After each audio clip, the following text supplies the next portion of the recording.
കത്തിക്കും, ബോംബിടും, തകർക്കും എന്നൊക്കെയുള്ള ട്രംപിന്റെ വമ്പൻ പ്രസ്താവനകൾ മാത്രമാണ് നമ്മൾ കാണുന്നത്. പക്ഷേ ഇറാൻ യുദ്ധവും പുതിയ കരാറും കണ്ട് സ്വന്തം പോക്കറ്റിലേക്ക് നോക്കി നെഞ്ചുപൊട്ടുന്ന ഒരു അമേരിക്കൻ ജനതയുണ്ട് പിന്നിൽ. അമേരിക്കയിലെ സാധാരണക്കാർ ഈ യുദ്ധത്തെ എങ്ങനെ കാണുന്നു? TV തുറന്നാൽ നമ്മൾ കാണുന്നത് ഒന്നു മാത്രമാണ്: പ്രസിഡന്റ് ഡൊണാൾഡ് ട്രംപിന്റെ വമ്പൻ പ്രസ്താവനകൾ, ശത്രുക്കളെ തകർത്തെന്ന ഭീഷണികൾ, ഓപ്പറേഷൻ എപ്പിക് ഫ്യൂരി വഴി ഇറാനെ നിലംപരിശാക്കി എന്ന അവകാശവാദങ്ങൾ. പക്ഷേ ക്യാമറ കണ്ണുകൾ കാണിക്കാത്ത മറ്റൊരു അമേരിക്കയുണ്ട്. മാധ്യമങ്ങളിലെ ഈ വാചകമടികൾ കേട്ട് കൈയടിക്കുകയല്ല സാധാരണ അമേരിക്കക്കാർ ചെയ്യുന്നത്. പകരം അവർ തങ്ങളുടെ പേഴ്സിലേക്ക് നോക്കി നെടുവീർപ്പിടുകയാണ്. ഇറാനിലെ മിസൈൽ ആക്രമണങ്ങളും യുദ്ധവിമാനങ്ങളുടെ ഇരമ്പലും ഒടുവിൽ ഒപ്പുവെച്ച സമാധാന കരാറും അമേരിക്കയിലെ സാധാരണക്കാരൻ്റെ ജീവിതത്തെ എങ്ങനെയാണ് ബാധിച്ചത്? ട്രംപിൻ്റെ യുദ്ധക്കളിക്ക് മുന്നിൽ ഭയന്നു പറച്ചുപോയ അമേരിക്കൻ ജനതയുടെ യഥാർത്ഥ ചിന്തകൾ എന്താണ്?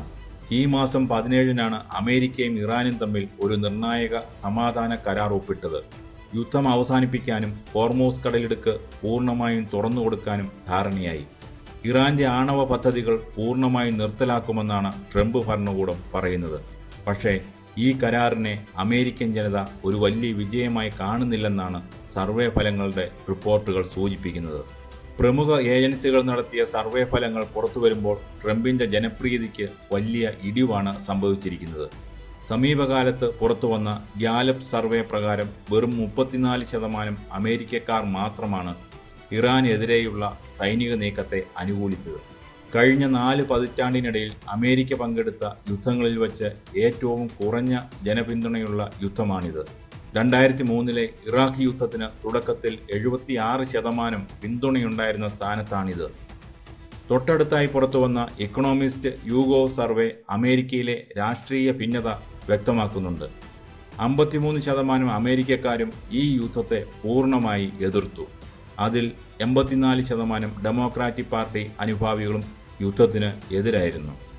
അങ്ങനെയെങ്കിൽ ട്രംപിൻ്റെ സ്വന്തം റിപ്പബ്ലിക്കൻ പാർട്ടിയുടെ നിലപാട് എന്താണ്?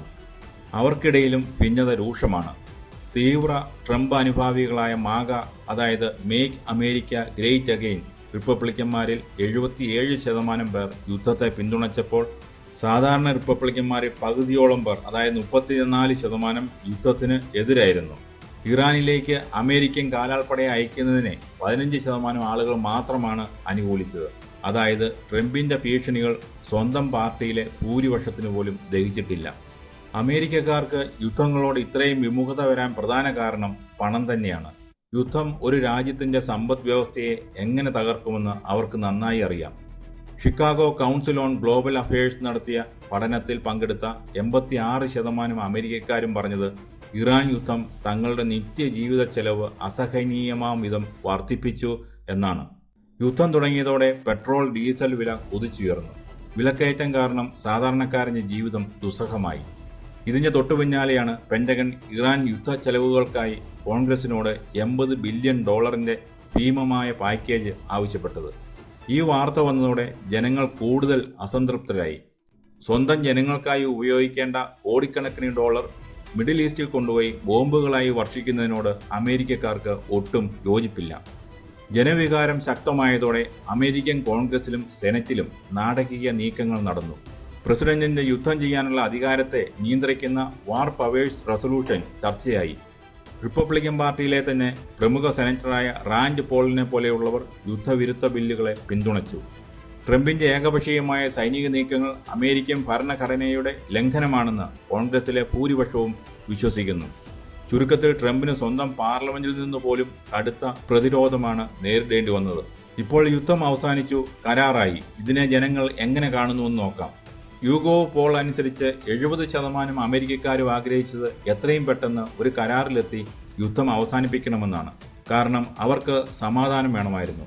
എന്നാൽ നിലവിൽ ഒപ്പുവച്ചിരിക്കുന്ന ഈ ഇസ്ലാമാബാദ് കരാർ അമേരിക്കയ്ക്ക് അനുകൂലമാണോ അതോ അതൊരു ബാധ്യതയാണോ എന്ന കാര്യത്തിൽ കടുത്ത സംശയമുണ്ട്. കരാർ പ്രകാരം ഇറാൻ ആണവ സാമഗ്രികൾ പൂർണ്ണമായി നശിപ്പിക്കണം, അവരുടെ ആണവ നിലയങ്ങൾ തകർക്കണം. ഇതൊരു വിജയമായി വൈറ്റ് ഹൗസ് ഉയർത്തിക്കാട്ടുമ്പോൾ ജനങ്ങൾ ചോദിക്കുന്ന ചില ചോദ്യങ്ങളുണ്ട്. ഇറാൻ ഈ കരാർ പൂർണ്ണമായി പാലിക്കുമെന്ന് എന്താണ് ഉറപ്പ്? വെറും 18% അമേരിക്കക്കാർക്ക് മാത്രമേ ഇറാന്റെ മേൽ വിശ്വാസമുള്ളൂ.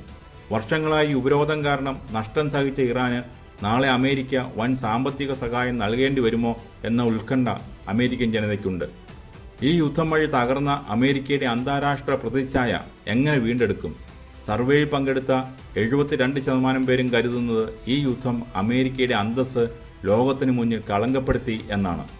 അതുകൊണ്ട് തന്നെ ഈ സമാധാന കരാർ ട്രംപിൻ്റെ മുഖം രക്ഷിക്കാനുള്ള ഒരു താൽക്കാലിക തന്ത്രം മാത്രമാണെന്നും ഭാവിയിൽ ഇതൊരു വലിയ ബാധ്യതയായി അമേരിക്കയുടെ തലയിൽ വീഴുമെന്നുമാണ് ഭൂരിപക്ഷം ജനങ്ങളും ചിന്തിക്കുന്നത്. ഇനി എന്ത് സംഭവിച്ചേക്കാം? ഒരു നിമിഷം ആലോചിച്ചു നോക്കൂ. ട്രംപ് ഈ കരാർ ലംഘിക്കുകയോ അല്ലെങ്കിൽ ഇറാനിൽ വീണ്ടും ഒരു ആഭ്യന്തര കലാപം പൊട്ടിപ്പുറപ്പെട്ട് പുതിയൊരു ഭരണകൂടം അധികാരം പിടിക്കുകയോ ചെയ്താൽ എന്ത് സംഭവിക്കും? ഈ യുദ്ധം കൊണ്ട് അമേരിക്കയ്ക്ക് എന്ത് നേട്ടമാണുണ്ടായത്?